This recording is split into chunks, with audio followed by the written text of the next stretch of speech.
exactly where that strike hit. And because lightning only strikes in chunks loaded by players, that would confirm that somebody was wandering in that general area. For months, PopBob would use this exploit, making it virtually impossible to keep a base private. After hundreds of bases were destroyed, enough was enough, and this exploit was patched by disabling all lightning on 2v2t. But something much, much worse was to come. In 2014, a group by the name of Tyranny found the username and password to one of Housemaster's admin accounts, George Bush 420. With this account, Tyranny had access to almost every aspect of the server. Finding players and bases was as easy as teleporting to any player in the world. Large bases like Space Fulcria and King's Landing were found and destroyed. But it wasn't limited to these. With this admin access, almost every significant base on the server was compromised. Housemaster eventually caught on to this malicious intent of the group by taking back the George Bush 420 account and removing all admin status. FitMC does a fantastic job uncovering this event in more detail. His video about it will be in the description. In 2016, someone found out that bedrock formations in the world can be used to find coordinates. If anyone released pictures or video of bedrock formations, they can find exactly where that bedrock is. Large bases like the Drain and Fitlantis were found using this exploit. The way this exploit works is actually quite simple. It consists of a program where you can enter relative coordinates of where bedrock in a photograph is. Even small snippets of bedrock shown in images or video can be used with this program. The reason this program is so effective is that bedrock spawning is actually not random at all. Bedrock spawning is exactly the same in each world, regardless of the seed. The most recent coordinate exploit is called Terrain Finder. Similar to the bedrock exploit, this is a program where you can input land terrain to find exactly where it generates in the world.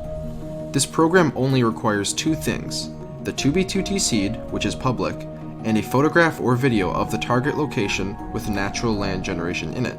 From now forward, no image or video of land surrounding a base will ever be safe from this exploit. Even just recently, Hammerbeam was found with this program, so never, ever post images or video of any land around your base, or else you'll put it in risk of becoming compromised. That about does it for this video. I'll see you all next time.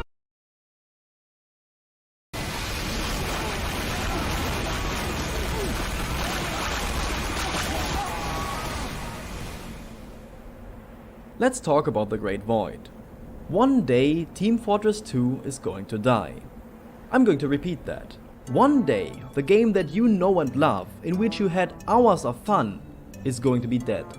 Valve will stop updating it, there will be no more players left to play it, and it will fade into obscurity. This is an absolute guarantee. That day is not today. We've now waited the longest amount of time since the last major update in the history of TF2. Depending on how you look at it, it could either be a bit over a year or almost 2 years. Does this mean that the game is now dead or in the process of dying? No, not by a long shot. Let me elaborate. TF2 is on a decline. It will never go back to how popular it used to be.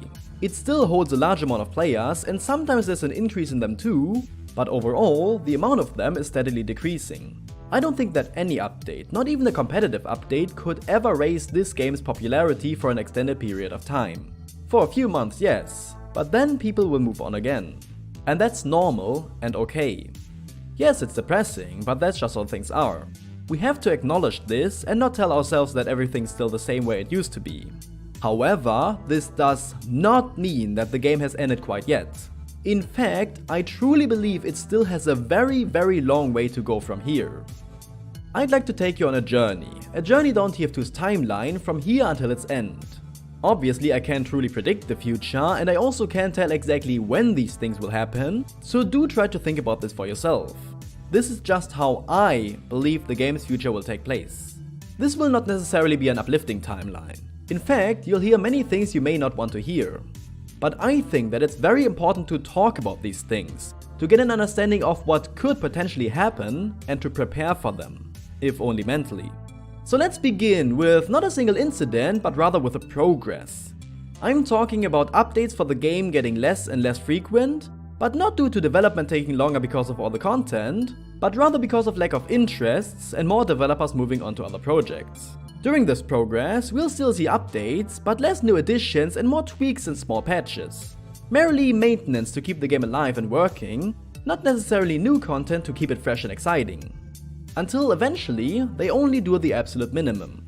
Players will also take notice of this and keep leaving the game as it is happening, because it's not interesting them anymore.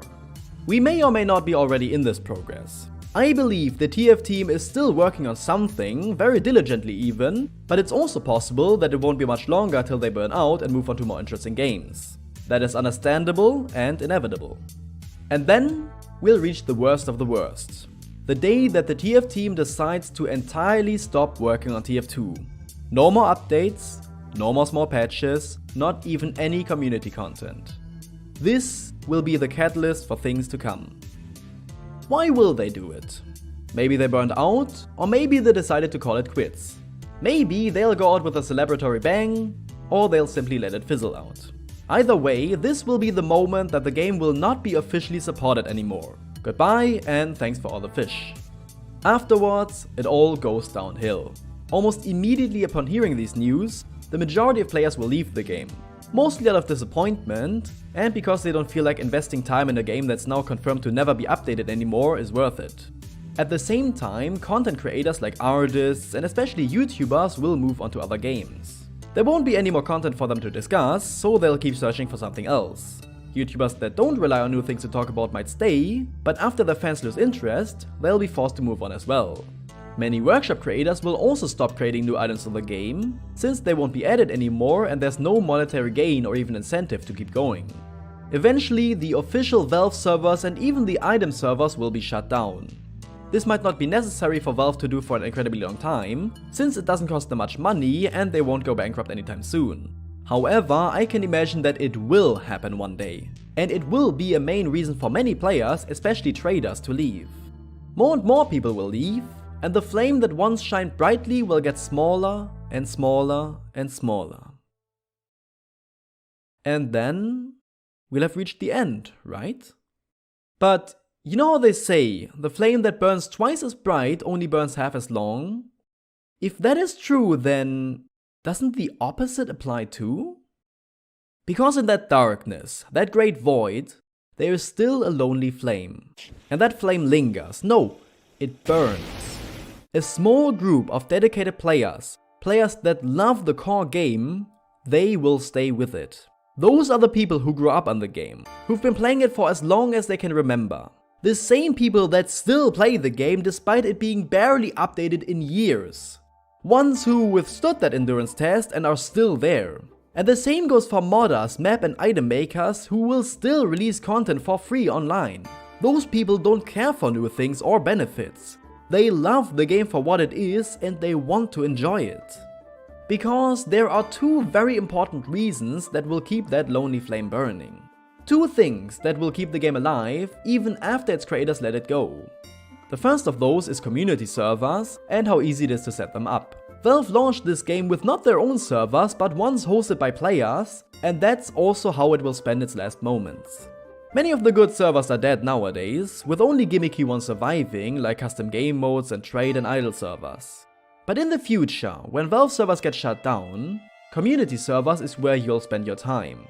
Because here's the thing, the servers don't dictate the players, it's the other way around.